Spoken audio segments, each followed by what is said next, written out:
Olá, meu nome é Anderson Bezerra Lopes, sou advogado criminalista, eu tenho formação em processo penal, mestrado pela USP, e eu tenho advogado ao longo dos últimos 3 anos em alguns processos na Operação Lava Jato, que tramita em Curitiba, e ao longo desse tempo tive a oportunidade de investigar as raízes, a origem dessa investigação, e acho que tem vários fatos que merecem ser melhor analisados e levados ao conhecimento do público, da população brasileira. Bom, uma questão que sempre vai voltar à tona a respeito da Lava Jato é o fato de todos esses processos, desde seu início e até hoje, estarem tramitando em Curitiba. Assim, em linhas gerais, a lei diz que deve ser responsável por um processo o juiz do local onde ocorreu o fato, que porventura é criminoso.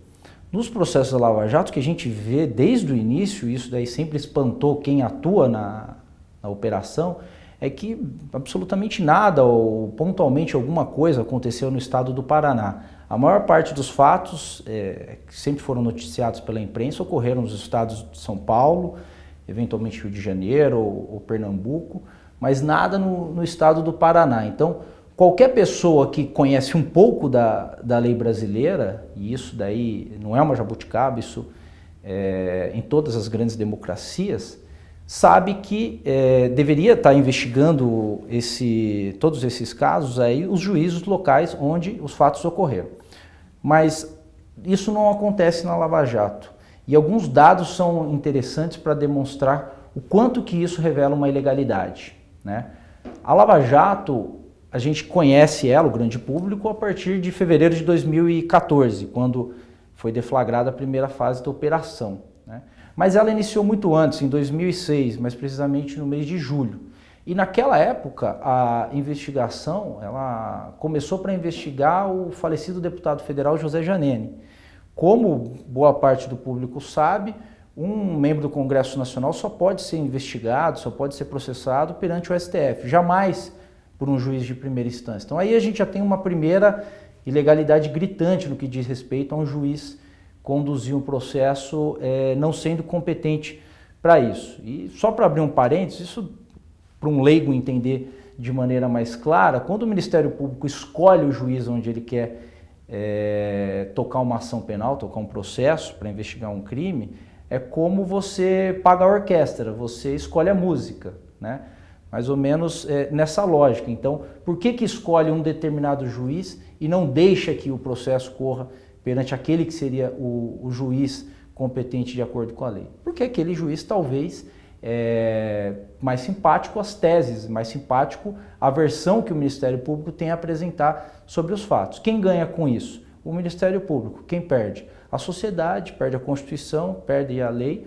No curto prazo a gente pode achar isso interessante, porque aparentemente vai acabando com a sensação de impunidade, mas no médio e longo prazo, com certeza, a democracia perde muito, quando um juiz que não é competente para julgar um fato, o julga. Mas não teve só esse fato ocorrido em julho de 2006 com o José Janene, tiveram outros episódios que reforçam a total incompetência do juízo de Curitiba para poder cuidar desses casos, né? Você tem em 2009, 5 anos antes da primeira fase da Lava Jato, um relatório da Polícia Federal dizendo com todas as letras que o Alberto Youssef, que era o principal investigado, não operava mais no estado do Paraná, ele operava no estado de São Paulo. Tinha residência em São Paulo, escritório de atuação no estado de São Paulo também. Então, reforçando que não deveria continuar essa investigação no estado do Paraná. Uma questão extremamente preocupante e que se repetiu em quase todas as fases da Lava Jato, na questão da competência, né, para justificá-la, é que sempre se alegou que teria ocorrido uma lavagem de dinheiro na cidade de Londrina, estado do Paraná, e que a partir daí estaria justificada a competência do juiz Sérgio Moro para esse caso e de todos os demais por uma suposta conexão. Conexão é quando dois fatos têm algum tipo de relação, então para poder investigar aquele segundo fato, você mantém no mesmo juiz que está investigando o primeiro fato. Agora, o grande problema, que nunca foi devidamente esclarecido, explicado, é que não há provas robustas e contundentes de que esta lavagem de dinheiro em Londrina tivesse qualquer relação com a Petrobras. Era uma lavagem de dinheiro relacionada ao então deputado federal José Janene, já falecido, e que, muito ao contrário, no processo em que se investigou isso daí, há elementos apontando a relação dessa lavagem com a ação penal 470. Então, não tinha absolutamente nada a ver com Petrobras, nada a ver com Lava Jato. Tanto que a primeira denúncia da Operação Lava Jato não fala absolutamente nada sobre essa lavagem de dinheiro em Londrina. Esse fato ele vem sendo alegado reiteradamente no momento posterior. Se realmente isso fosse o elemento a justificar a competência de Curitiba, ele deveria ter sido alegado desde o início, e não foi o que ocorreu, né?